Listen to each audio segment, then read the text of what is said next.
Hello and a very warm welcome to Rajya Sabha Television. Chennai experienced some relief after days of heavy rain with a lull in rainfall leading to reduced water levels in the city.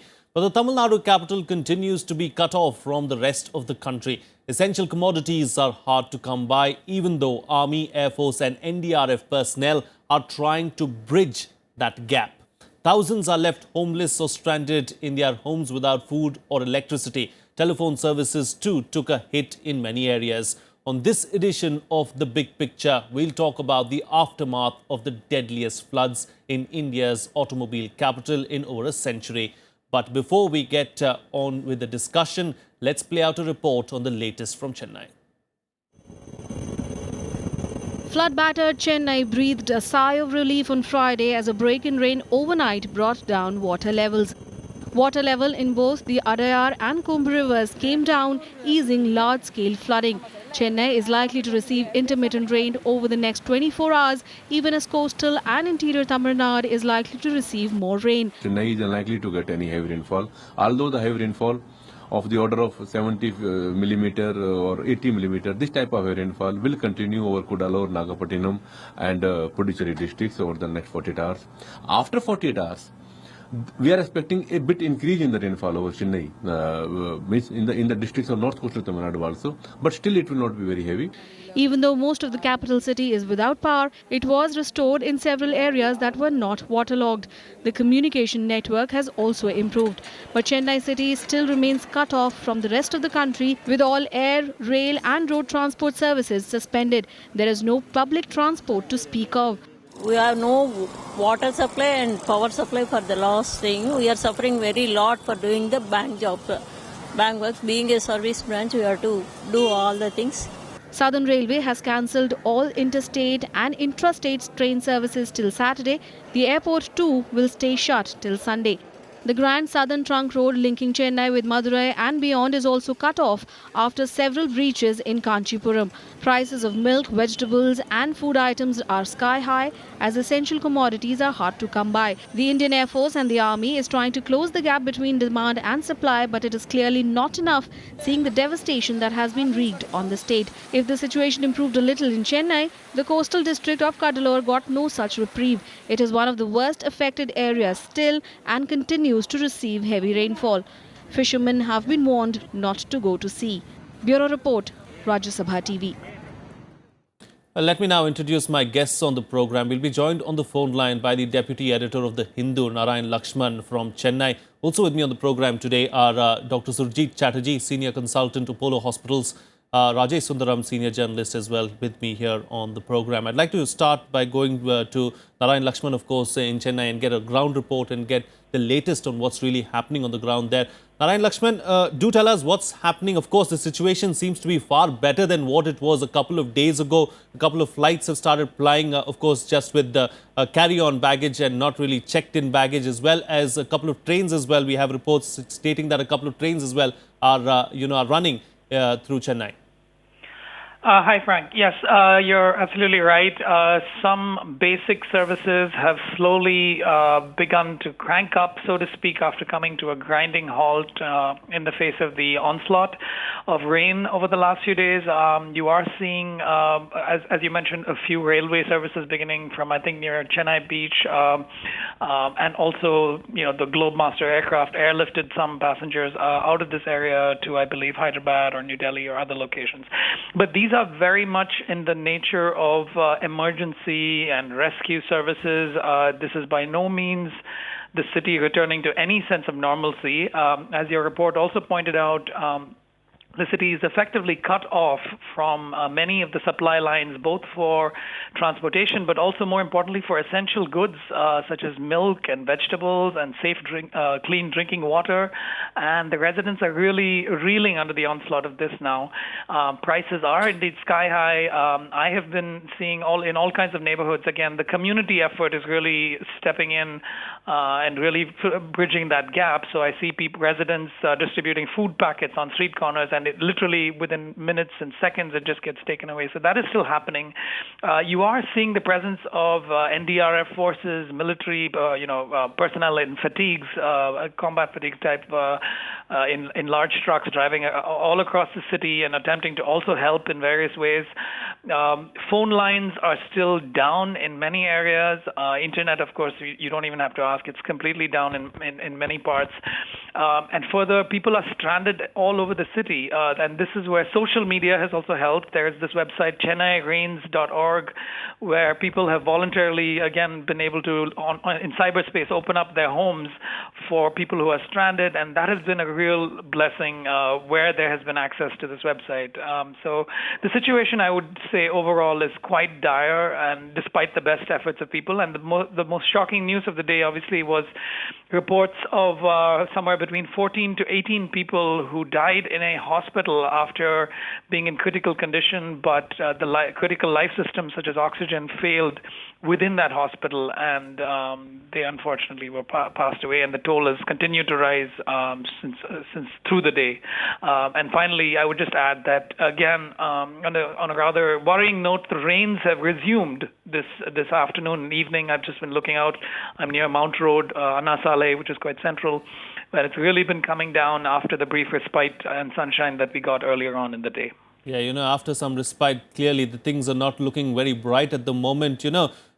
Talking about the rainfall, it's not really the rainfall that is causing the trouble there. Of course, it is related to the rain, but also the lakes, the 30-odd lakes that surround Chennai, of course, are filled to the brim. And, officials are saying that the water coming out of these lakes and other reservoirs is really causing the major problem there on the ground. Yes, indeed. That is happening as we speak. I mean, I think because of the rainfall kind of petering out in between, we had many reports of a lower amount of water being released from, like, for example, the Chembrambakam Reservoir, which earlier released a huge amount of water into the low-lying areas nearby. And I know, again, from personal anecdotes of mostly of the poor lower middle class homes there, typically huts or hutments, which were completely flooded out.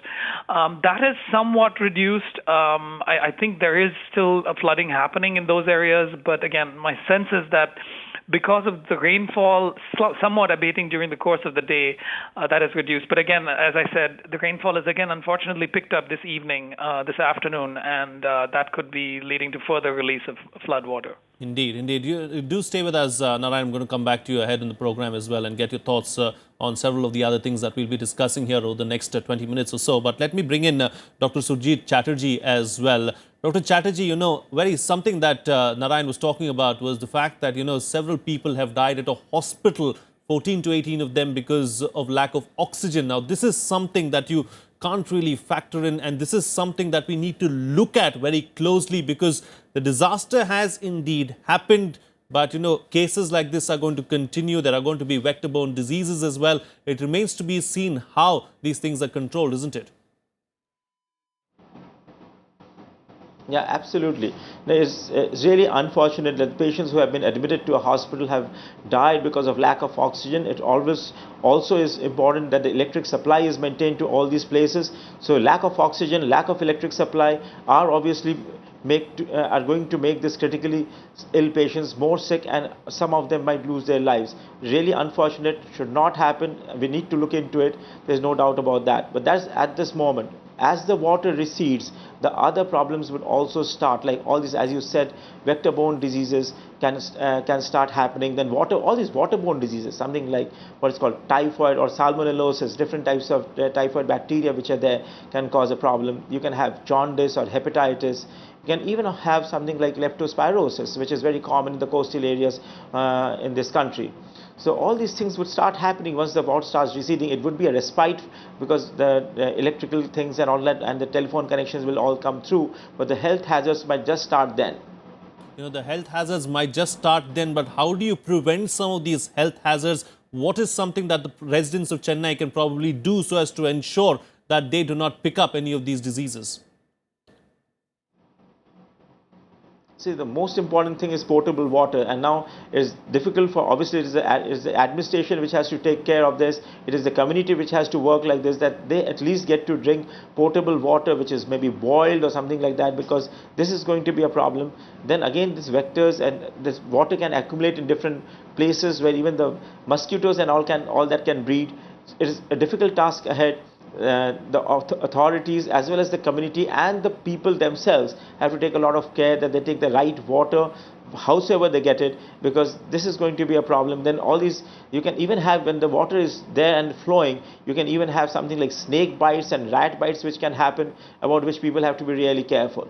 Indeed, Rajesh Sundaram, one interesting aspect that both Narayan as well as Dr. Chatterjee were speaking about was, the fact that the community has come together as one, and that is really heartwarming to see, people opening their doors and opening their kitchens. People try and, get them some food and some shelter. I've seen several of my friends, in fact, putting up open public posts on Facebook, talking about how their doors are open, and if anybody wants shelter, they can walk into their houses and take shelter for however long they want. So this is something that, really touches all of us, doesn't it? Yes, absolutely. I think in the days immediately after the disaster, I think this is something that a lot of people find a lot of comfort in.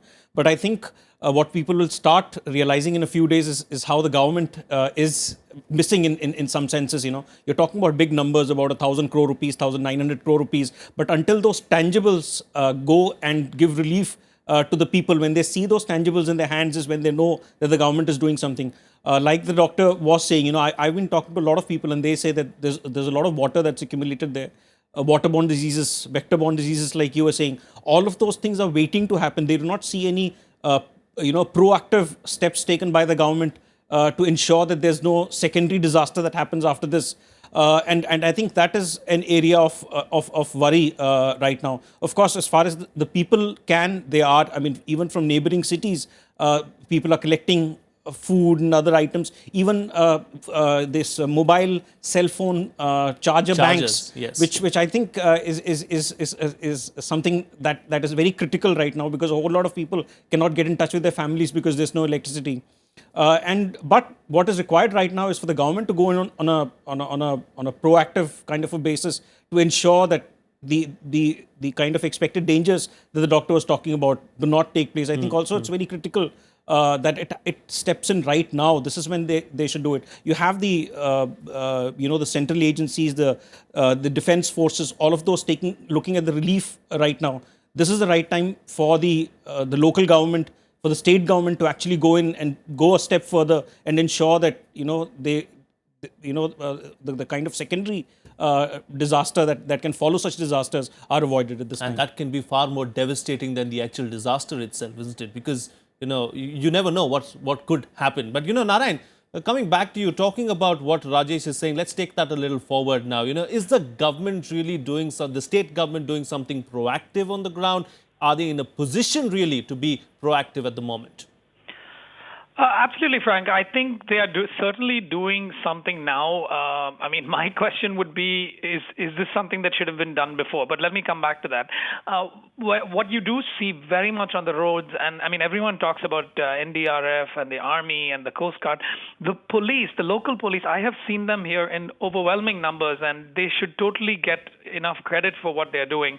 Both, like I've seen women and men personnel kind of really getting into the floodwater, helping citizens from in very deep water with very, sort of minimal resources to help. And they've actually been all over the city. And so the local police, obviously under the charge of the state government, they have been doing a lot.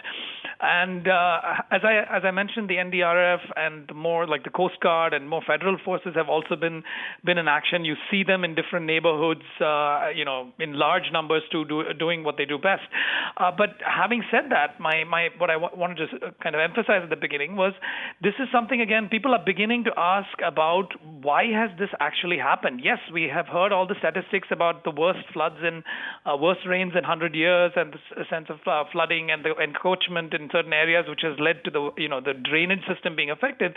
But in a sense, this was also a disaster waiting to happen, because everybody has known here for a long time about the problem with the canals, with being over silted, the lack of sort of cleaning up of those canals, which will allow effective drainage when you do have such rains. So this is not information-wise, this is not something new.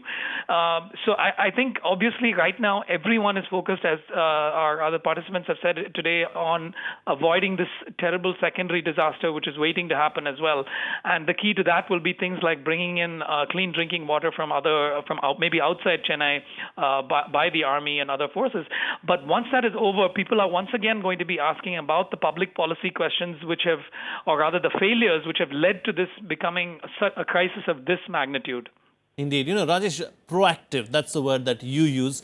That seems to be lost in our Indian dictionary as far as the governments are concerned. Not just this government or even previous governments. We tend to be very reactive and less proactive. Yeah, that seems to be the case. I mean, I was following some of the local media coverage there. You have mayors and corporators and even some members of the Legislative Assembly who seem to be totally at sea right now. They do not know what to do. I think being part of proactive is also to have had SOPs in place, to know what to do, because there are people out there looking for guidance from their elected representatives. And if you're blank, if you're not looking 2 steps ahead, it really does affect the morale of the people at an hour like this. I think they still have time because, we still have the central forces. It's still at a stage when they're giving relief right now. But they will, this will come and hit them like a ton of bricks. And they have to be prepared, and there's because enough the central time. forces are not going to be there forever. Absolutely. And also, they've got enough funds. I mean, you're talking about the central government, which has given about 2,000 crore rupees. Yes. You've got other state governments that are giving 5 crore rupees. So I think at this time, they have the resources. It's just about the right kind of planning, the right kind of management at the right level to make sure that the secondary disaster does not happen. But from the people that I'm speaking with in various localities in Chennai, it doesn't seem like the government is being proactive. It's ready to take to see 2 steps ahead or 2 days ahead into this disaster. I hope they're not seeing far enough. I hope it is not the case, but that's the sense that I'm getting from talking to various people across the city. Let's take this forward and talk about the central forces now. And we have a package, of course, a report on what exactly is happening on the ground and how relief and rescue operations are going on in Chennai. Let's take a look. Water levels receded in Chennai after a pause in heavy rainfall, giving rescue teams a chance to step up operations to evacuate people stranded across the city. The military evacuated more than 2,000 residents stranded in the city on Thursday as the death toll from the flooding crossed 280. We've got all the boats on which our personnel, along with ready-to-eat meals and water supplies, will be deployed in the flood-affected areas. We are right now intending to deploy north of Adyar River and move south towards the river and provide these relief material to the personnel marooned or stranded in the waterlogged regions of the city. Director General of the NDRF, O.P. Singh, said that the rescue teams plan to reach out to the stranded people across Chennai as they have found some dry ground. Intensity of rain है वो reduce कर गया है और हमारी team आज aggressively उन सभी इलाकों में जाएगी जहां पे लोग अभी भी फंसे हुए हैं. वैसे उनकी संख्या बहुत कम है, लेकिन वाटर लॉगिंग है, रेन नहीं है फिर भी वाटर लॉगिंग है, उसके कारण लोगों को समस्याएं हो रही हैं. The floods have cut off more than 3 million people from basic services and hampered rescue efforts. City authorities deployed bulldozers and bags of concrete to repair collapsed roads, while several bridges were underwater as urban lakes in the low-lying coastal city overflowed. अभी बहुत सुधार हुआ है. उन इलाकों में जहां पानी नहीं जमा हुआ है वहां पावर रेस्टोरेशन हुआ है. कम्युनिकेशंस नेटवर्क में भी सुधार हुआ है. पिछले कई घंटों से हम अपने ऑफिसर्स से बहुत अच्छी तरह बात कर पा रहे हैं, हम अपने टीम लीडर्स से बात कर पा रहे हैं और कई ऐसे जगह हैं जहां पे सूख गई हैं, पानी नहीं है वहां पे और पानी के स्तर में, जल के स्तर में भी काफी गिरावट आई है. Even as the weather cleared, water rose in many residential areas, fed by spills from 35 lakes that have risen to dangerous levels. Experts say haphazard construction work, faulty drainage and a build-up of garbage had contributed to the flooding. More than 5,000 houses were underwater, with many people still trapped on rooftops while others crowded in relief camps. Bureau Report, Rajya Sabha Television. Well, we were to get the Director General of the NDRF, O.P. Singh, with us on the program. But unfortunately, like several others in Chennai, his phone is unreachable at the moment and we cannot get through to him. But, Dr. Chatterjee, one of the biggest challenges that some of these rescue personnel are facing at the moment is that they are managing to reach those who are stranded. But unfortunately, they say is that, several of these people have broken bones, several of them are injured as well. So they are unable to really, rescue them in the right manner. So how is it that, personnel should go about to try and ensure that these people are rescued? See, it is a difficult task ahead. There's no doubt about it. So many people who are, and the type of flood that the city has, and the houses being drowned, you obviously will break your bones, and it's very difficult to transport them out the way it should be, because transporting people with broken bones, a few might have maybe the backbone might be injured and all that. They have to be transported in a real correct way, because it can harm the person while you are transporting as well. So I see a very difficult job ahead of them. I'm sure that our army people and all these people are equipped enough, and the navy people, they are equipped enough to do that, and which they are doing, but it is going to be a very tough job ahead for them. Indeed. Narayan, talking about the central forces and what they have been doing, of course, they've been doing a stellar job now, and, the army and the military personnel have rescued over 2,500 people. NDRF have rescued over 10,000 people, and the rescue continues. They're working day in and day out. In fact, they're working around the clock to try and get to several of these people. But they have a tough job at hand, don't they? Absolutely. Their job is not at all enviable, because effectively they are on the other side of these massive floods, and the waterlogging, as your guests have said, has occurred and is also present across the city in very large pockets. And like it or not, no matter what resources have been promised to the state and how many personnel have deployed, it is really the community efforts, and I cannot emphasize this enough, that are really making a massive difference at the ground level. You're seeing people literally opening their homes. As I said, ChennaiRains.org is a organizing website for volunteers. People opening up their homes, people distributing food all over the city. You've seen images of people being really innovative in terms of sort of makeshift rafts that they've been creating to transport vulnerable older people or young children across treacherous waters. And certainly, we could use more of these resources, such as the Coast Guard's helicopters, to pick up stranded people from rooftops. But at the end of the day, we are just facing this massive gap still between what is needed in terms of resources and technology, and how bad the situation is within those waterlogged areas. So I think it's going to be, unfortunately, a few more days before the water actually subsides in these areas, and everyone there and across the city is praying that the rain, there's some relief in the rainfall volume, and there is actually some sunshine, which will hopefully also help. But until that happens, we are, like it or not, we are facing this gap between what the personnel are able to achieve and how much this local citizenry can provide through their own, sort of limited means. Indeed, they've already provided quite a bit, and it's heartwarming to see that Chennai has opened their houses as well as their hearts to others who are stranded there. But there have been several reports as well talking about how there have been flash protests across the city because people are miffed that they are not being reached on time and they are not getting the kind of basic necessities that they really need at this point in time. Yes, absolutely. That is an inevitability and honestly a tragedy to witness, because, the people of the city do have a great resilience. We have been through so many of these crises before, not to mention even the tsunami and so forth.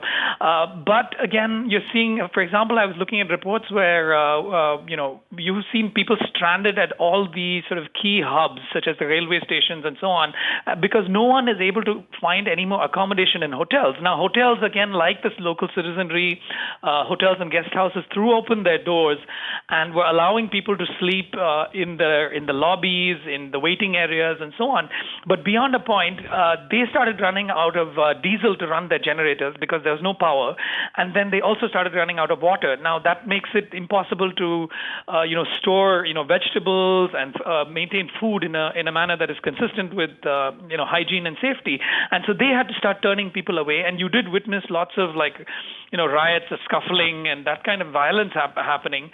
You are hearing the occasional reports of either of actual looting or burglary or fears of the same by the citizenry. But these are the tragedies, the inevitabilities of a population that is literally being pushed closer and closer to the brink because there are no resources and the rainwater, the flooding is not letting up at all. So at some point, I guess everyone is just hoping that we pass that point where the personnel, army personnel and so on are able to either evacuate people or bring in massive amounts of safe drinking water and other essential supplies such as milk and vegetables and things like that where a sense of stability can be restored. Well, the city has indeed gone through a lot, and we hope that, you get to see some kind of respite in the days to come. Narayan, Lakshman, Dr. Surajit, Chatterjee and Rajesh, Sundaram, thank you so much, gentlemen, for being with me on The Big Picture today. Thank you so much for watching as well.